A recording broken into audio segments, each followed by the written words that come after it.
Hello everyone, I'm Nian Deng from Shanghai Jiao Tong University. Today I'll introduce our work towards stereoscopic on-vehicle AR-HUD.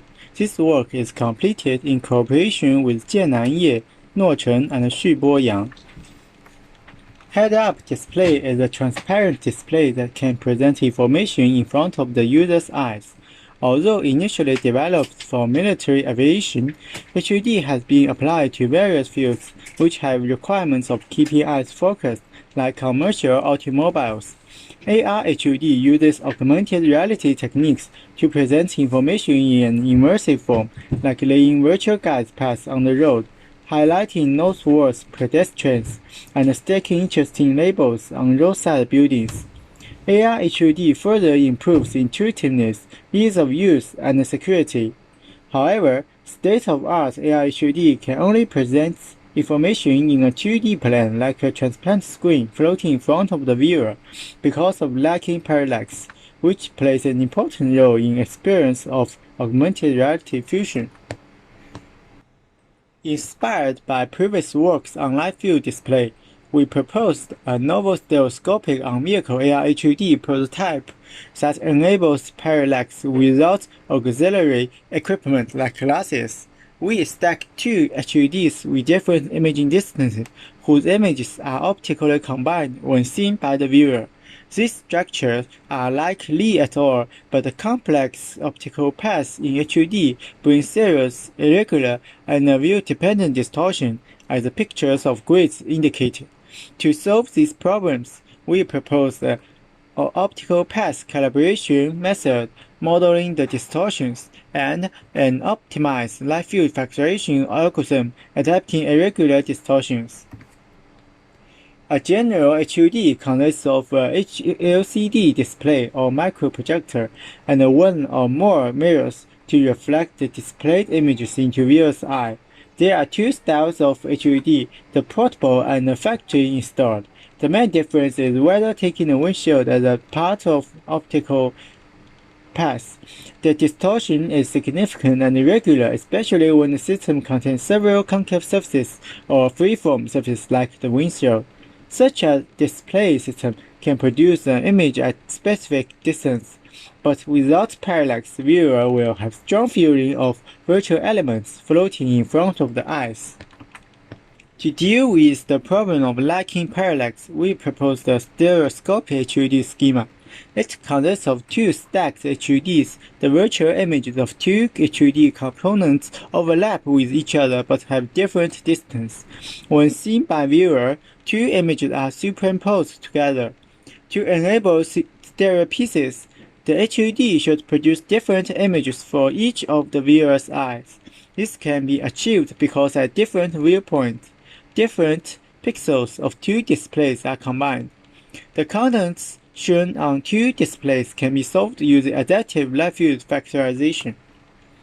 Additive live field factorization is previously applied to multiplanar layers display. Following Leroy and Hairen's work in 1996, the live field is represented as a 4D function LXU, where x and u are 2D coordinates on two parallel planes in the space.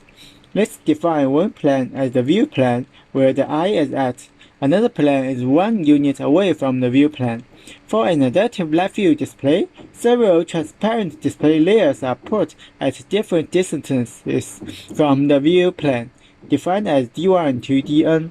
The reconstructed live fields can be calculated using the formula. It's the sum of all layers with a simple coordinate transformation. Given a live field as target, the ground truth, what shall be shown on these display layers? This problem can be described using an optimization equation. After the reconstructed live field is calculated, a L2 distance can be measured between it and the ground truth. It defines a loss function to be minimized. An additional constraint should be added because display layers have fixed brightness range, let's say between 0 and 1. Now let's see the factorization for stereoscopic HUD. Because of the non-planar reflective elements existing in the optical system, the relationship between layers and the live field becomes a nonlinear function chi-n. We also define the inverse function of chi-n as psi-n. Generally, chi-n and psi-n cannot be expressed in analytic form. The contents of displays are updated alternatively using following rule. Alpha is the update rate, which is set to 0.3 in our experiments. The function clamp truncates the calculated values to 0 and 1. To determine the mappings chi-n and psi-n, the HUD's optical system should be modeled. As a HUD properly contains multiple non-planar reflective surfaces, it's hard to model it in an analytical way. We treat the HUD as a black box and don't care about its structure. Specifically, the model builds an end-to-end mapping between the screen pixels and the light rays entering the viewer's eye as shown in the image. We first consider a static viewing position. To correctly overlay virtual content on real scene, the directions of light rays emitted by pixels on HUD's screen should be measured. A predefined grid pattern is displayed on the screen and captured by a camera. The cross points in the captured image are detected automatically. Then we calculate the corresponding light ray from the detected coordinates in the captured image. P-cam is the camera's projection matrix, and M-cam is the camera's transform matrix. The dimension of ray Ri can be further reduced by normalizing along z-axis. For a static viewing position x, the end-to-end mapping is U equals psi xp. U is the coordinate in view space, and P is the coordinate in display space. As previously defined, psi is related to not only the position of pixel, but also the viewing position. The most direct way is to uniformly take samples in the eyebox and do interpolation at runtime. But the eyebox of a HUD is large, making sampling a time-consuming task.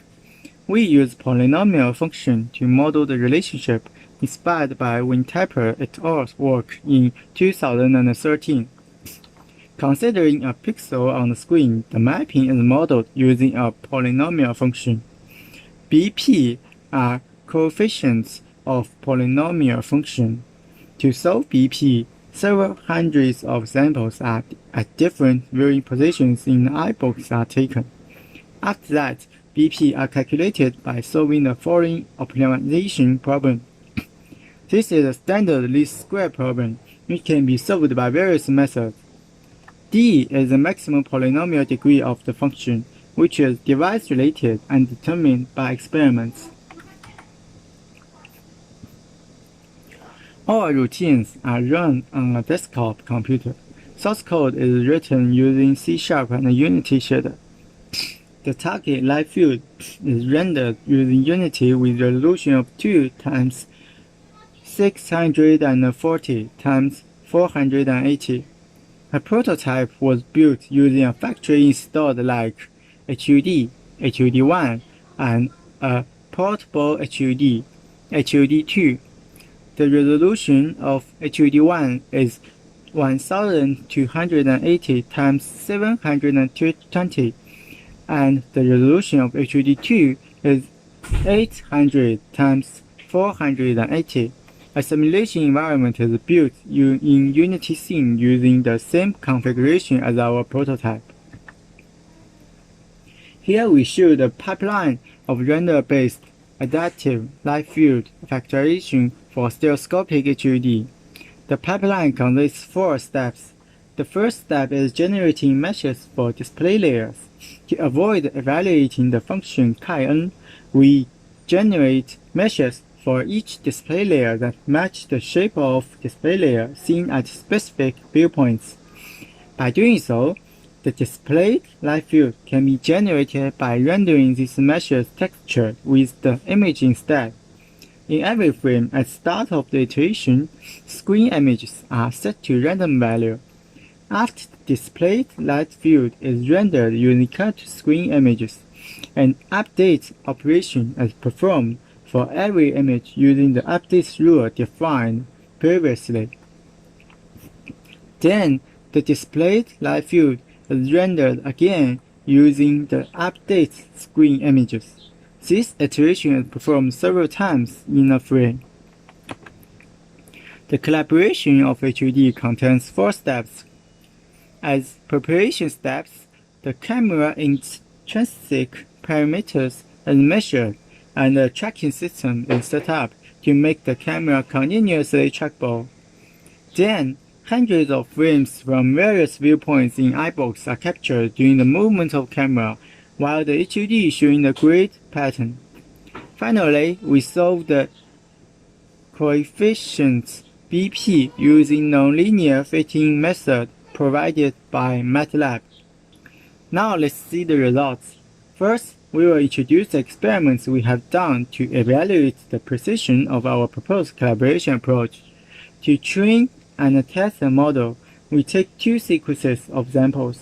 The sequence used as train data contains 963 points, and the sequence used as test data contains 841 points.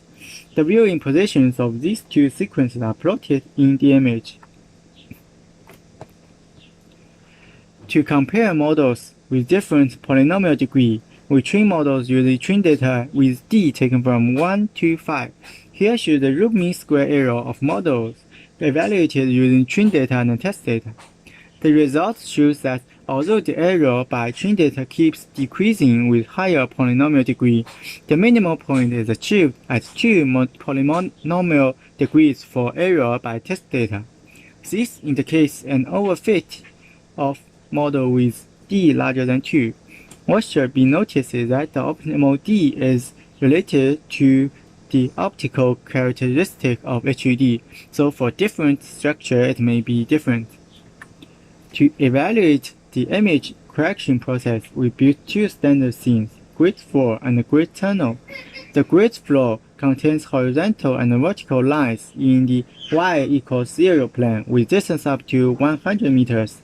The grid tunnel is 4 meters wide and 2 meters high with a grid wall at distance of 30 meters.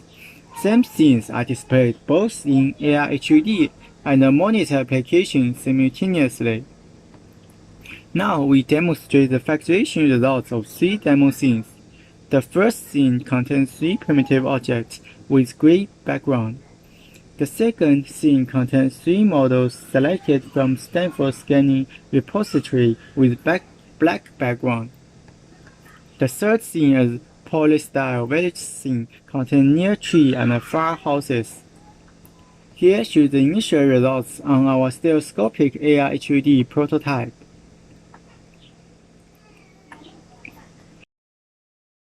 Here is the conclusion of our work.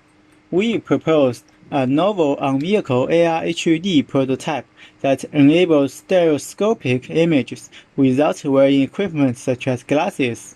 It is composed of 2 traditional HUDs and produces a 2-view light field by additive light field factorization. The structure of the prototype is simple, which makes it much easier to be applied in practice. An end-to-end model for HUD were proposed to handle the complex and view-dependent distortions. There still exists several problems to solve. First, the difference of color gamut between the HUD's display layers is significant. A color collaboration for these display layers is necessary. Second, obvious artifacts like ghosts exist around the border of virtual objects. Additional constraints should be added to suppress this effect. Third, a minor shift of the viewer's position will cause image degradation, but the viewer can hardly put eyes precisely at specific viewpoints. Future work will be expanding the sweet point region to improve the image quality in practice. Thank you for your attention. Now, time for questions and answers.